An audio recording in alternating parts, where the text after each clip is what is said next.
Assalomu alaykum mehribonlarim.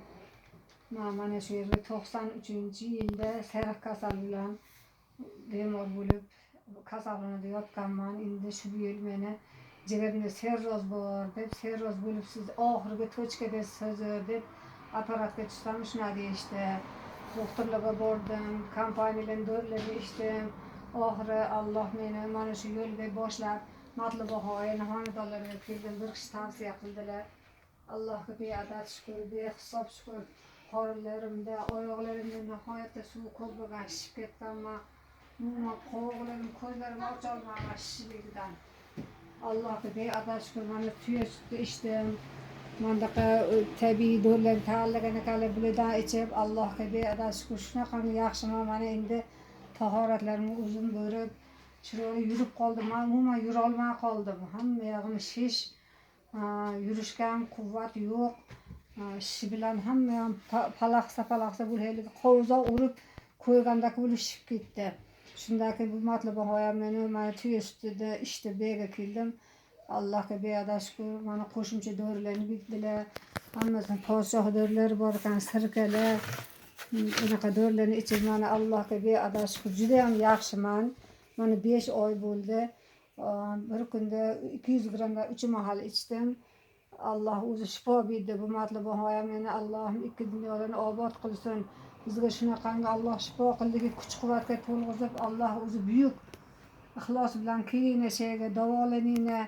Nihoyatda shifo topasizlar. Yura olmagandim. Mana shu sutlarni ichib Allohga shukr. Mana qadam bosib ibodatlarimni qilib, chiroyli tahoratlarimni qilib yuribman. Allohga shukr deyman. Beadad kecha-yu kunduz Allohga hamd aytaman.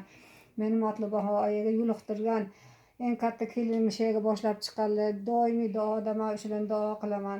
Bu Matlubahoyam ham tenjonlari sog' bo'lsin, ikki dunyolari obod bo'lsin.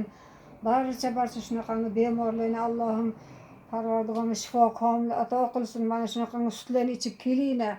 Hammaniga tavsiya qilaman. Shunaqangi shifo ekan bu sut.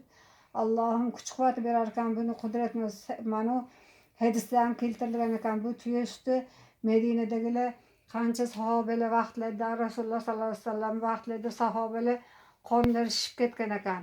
Mana shu sutni Alloh taolo o'zi shifo qilib, Rasululloh sollallohu alayhi vasallam tuya suti ichsin deb tavsiya qilganlarda hammalar tuya suti ichib shifo topishgan ekan. Hadislarga muvofiq ham albatta kelib ichinglar deb tavsiya qilaman. Albatta shifo topasizlar. Ixlos bilan chiroyli parhezlarni qilib ichsani nihoyatda yaxshi bo'lasizlar. Mana hech qayerda shishim yo'q. Shunaqangi ilgarigi quvvatim yaxshi.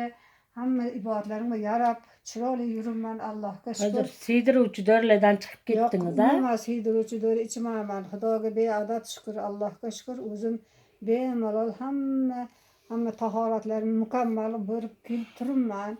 Bu sut shunaqangi shifo ekan. Albatta kelib ichinglar deb sizlarga ham ilindim, sizlarga ham shuni. Alloh o'zi shifo qiladi. Ixlos bilan kelinglar, albatta shifo topasizlar. Matlubahoyning xonadonlariga kelinglar. Allohga shukr.